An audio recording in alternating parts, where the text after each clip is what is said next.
Olá, você está no canal Estante de Luz. E vamos ao podcast de hoje.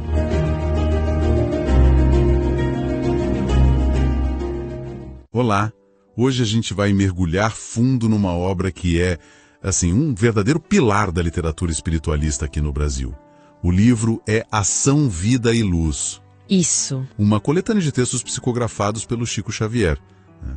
E com mensagens de vários espíritos, Emmanuel, Maria Dolores, Cornélio Pires. Vários autores. E a nossa missão aqui hoje, eu acho, é tentar entender o que esses três conceitos juntos, ação, vida e luz, realmente significam. Porque não parece ser só um título bonito, né?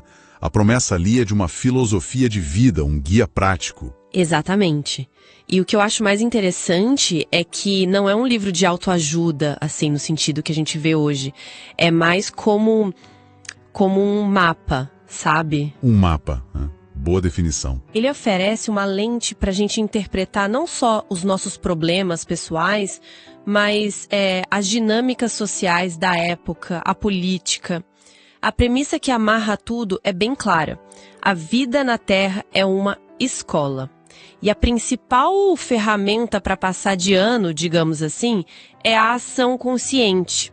Não dá para ficar só na teoria. Perfeito. E essa é a primeira coisa que salta aos olhos no livro, né? Ele não é sobre uma contemplação passiva de jeito nenhum. Pelo contrário, a mensagem mais forte é quase um grito de guerra pela ação. Sim. O Emmanuel chega a usar umas imagens bem fortes para falar da inércia. Coisa como águas estagnadas. Ou o arado ocioso sobre a ferrugem. É muito visual. Muito. É quase como se ele dissesse que ficar parado é antinatural, vai contra a vida. E essa é uma visão muito poderosa, porque redefine o trabalho. Deixa de ser só um fardo ou só um jeito de ganhar a vida. A expressão que ele usa, ginástica do espírito, para mim é perfeita. Ginástica do espírito. Pensa numa academia. Você levanta peso não porque gosta da dor, mas para fortalecer o músculo, certo?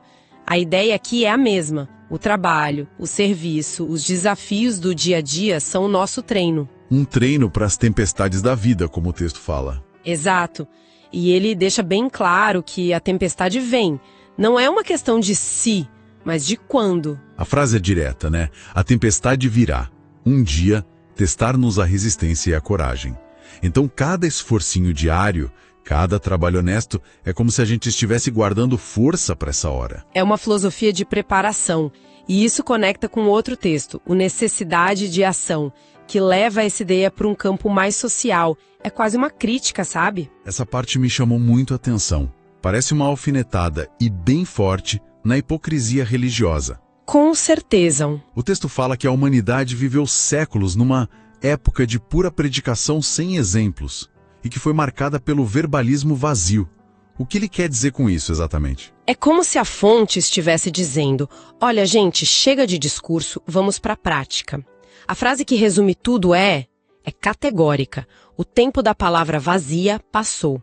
O tempo atual é dos atos. Nossa. A crítica é que por muito tempo a espiritualidade ficou restrita a sermões, a rituais, a grandes templos. Mas faltava o essencial. O exemplo no cotidiano. Exatamente. Faltava o exemplo. Então a verdadeira contribuição não seria construir uma catedral. Mas sei lá, ter paciência numa briga de trânsito ou numa discussão em casa. Perfeito. O texto diz que a contribuição real está no exemplo pessoal de tolerância, trabalho, piedade. A ideia é que a fé precisa de um corpo, de uma ação para se manifestar no mundo. A espiritualidade não é algo que você guarda para o domingo. É o que você faz na segunda-feira de manhã. E é interessante pensar como essa ideia de ação se aplica nos lugares mais íntimos, né? Onde a gente é testado de verdade. Tipo a família. Como o livro aborda essa que é, para muita gente, a maior de todas as ginásticas do espírito. A família. O livro descreve como um colégio sagrado da afetividade fraterna. É uma escola. E como toda escola, tem provas bem difíceis. A fonte apresenta uma visão, evolutiva do casamento. Diz que no passado, muitas uniões eram um instrumento de lutas expiatórias. Lutas expiatórias, é pesado, né? Parece quase dizer que as pessoas casavam para acertar contas de outras vidas. Basicamente isso, um reencontro de desafetos para aprenderem a se amar. Mas o texto não para aí, o que é ótimo. Ele projeta um futuro bem mais otimista, em que a maioria das uniões serão reencontros de almas gêmeas, baseadas na afinidade, no amor. Então a família é vista como esse laboratório de afetos, né? Essencial para a nossa evolução. Exatamente. E tem um poema no livro Em Família, do Cornélio Pires, que ilustra isso de um jeito que, nossa, me pegou. Qual deles? O do casal. Esse mesmo. A história de um casal que tá por um fio, sabe? A ponto de se separar. O diálogo entre eles é só insulto amargo e infeliz. A casa é um campo de batalha. Sim, eu lembro. E aí, nasce um filho, o Julinho. E a chegada daquela criança muda absolutamente tudo. A presença do filho age como um catalisador, né? Totalmente. O poema descreve como o foco deles muda da briga para o cuidado. O ressentimento dá lugar ao carinho. É uma transformação. E a mensagem final é a que amarra tudo. Toda criança que nasce é uma esperança de Deus.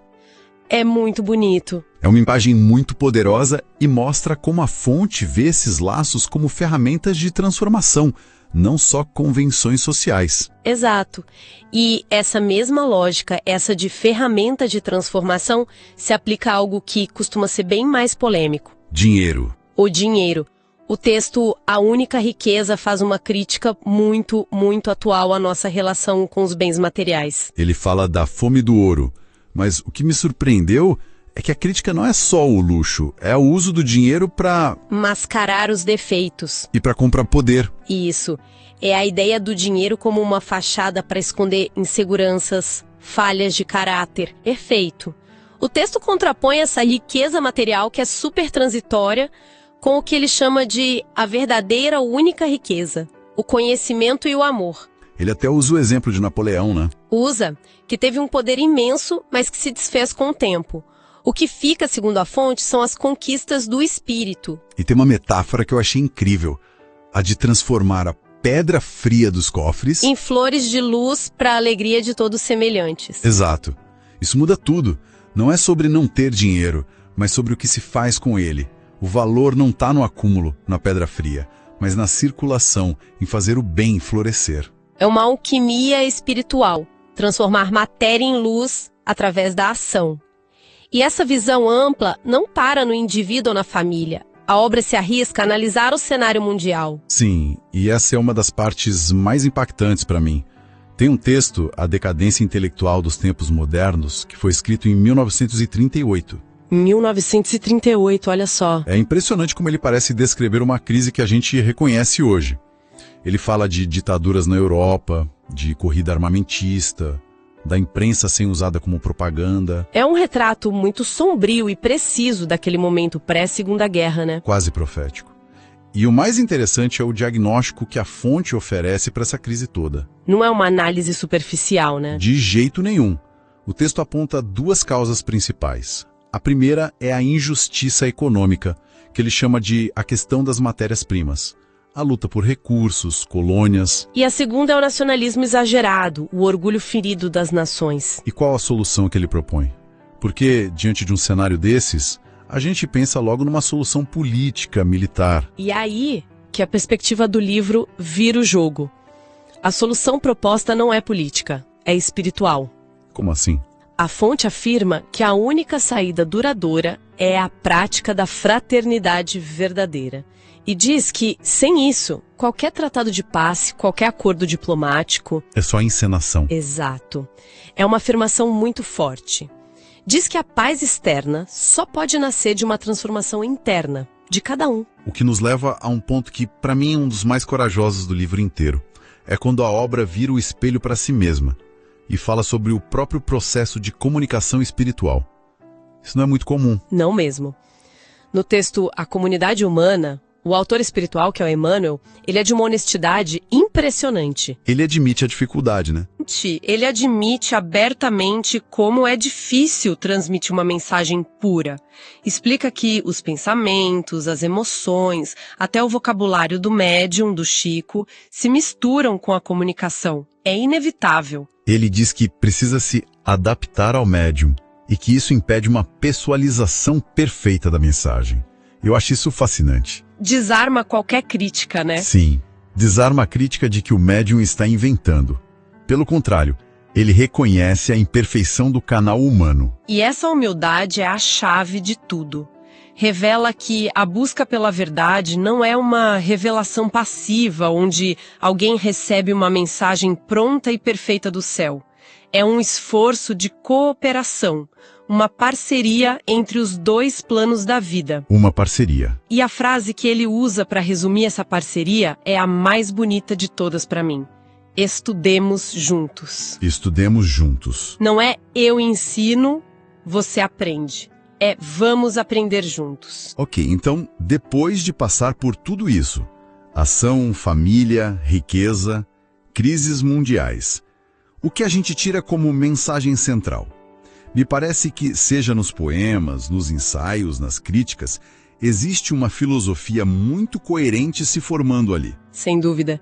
Se a gente pudesse resumir, eu diria que é um grande chamado à responsabilidade pessoal. Sair da crença passiva, né? Sim, sair daquela coisa do deixa a vida me levar para o serviço ativo. É sobre enxergar que cada detalhe da nossa vida, a família que a gente tem, o trabalho que a gente faz, tudo tem um propósito espiritual. E aplicar esses mesmos princípios de fraternidade e ação não só aos nossos probleminhas, mas aos problemas do mundo. Não ficar esperando um salvador, mas entender que cada um de nós é um agente de transformação. Exatamente. A mensagem final é de autonomia. O caminho para superar tanto as tempestades pessoais quanto as crises coletivas passa pela ação consciente e positiva de cada um. A luz do título não é algo que a gente espera receber de fora. Não é algo que a gente gera e que a gente compartilha através do nosso trabalho, do nosso amor. A ação gera a luz, é isso. E isso nos deixa com uma provocação final, né? Algo para se pensar durante a semana. O texto Necessidade de Ação critica os séculos de predicação sem exemplos. Se a gente trouxer essa crítica para hoje, para nossa vida, qual seria uma palavra vazia que a gente repete sempre e que a gente poderia substituir por um ato concreto, por menor que seja, ainda esta semana?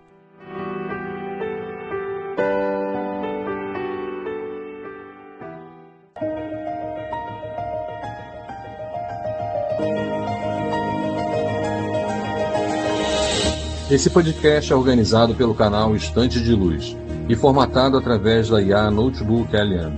Os personagens deste podcast foram apelidados de Adrian e Eleonor. Revisão de Grace Moreira. E a edição de som é de Maurício Moreira.